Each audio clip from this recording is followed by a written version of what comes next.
Walang pasok nga pala mga bata, kaya naman nag-camping kami sa labas. Naglagay na nga din pala kami na swimming pool. Gamit nga pala namin dito yung rep tub. Nagpa-practice nga pala kami para sa camping.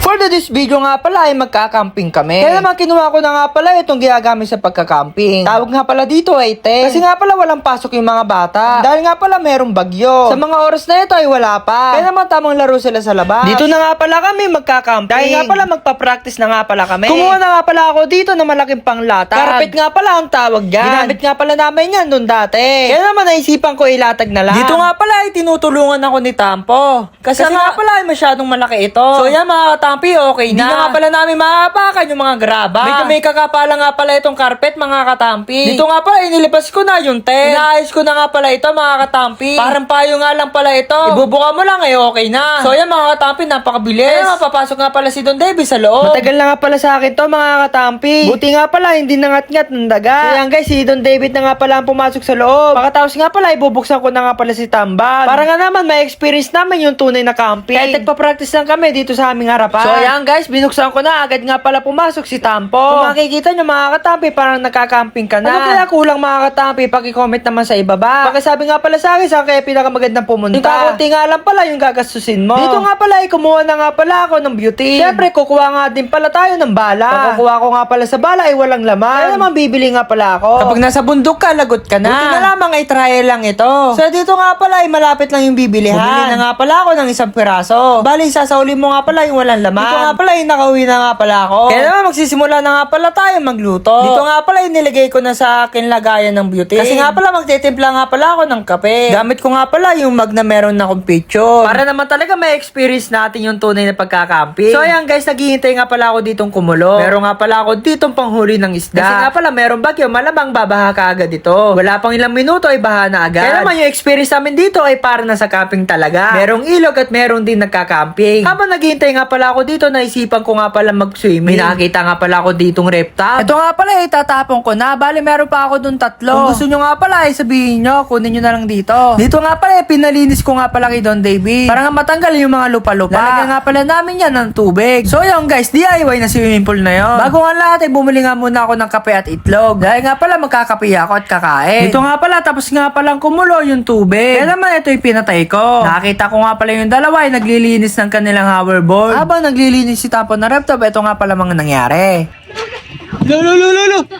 Lagot ko.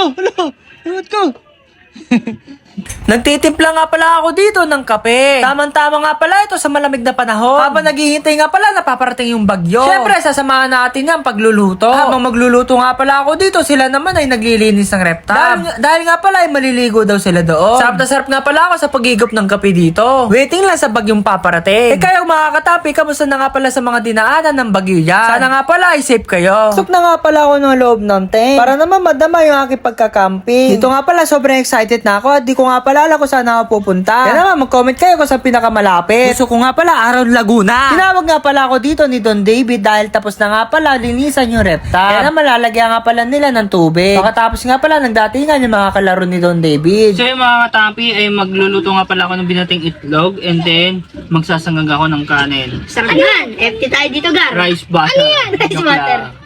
Rice butter din. Rice water. Ayan guys, luluto tayo ng egg. Kalugin natin mga katampi.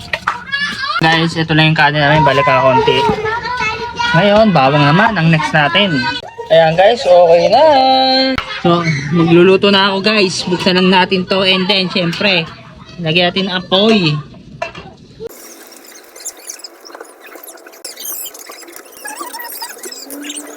So mga katampi, tapos na nga pala magluto and then dito na nga pala nagtatapos ang aking camping van dito sa aming bahay. So let's go, paalam agad dito yung story, paalam.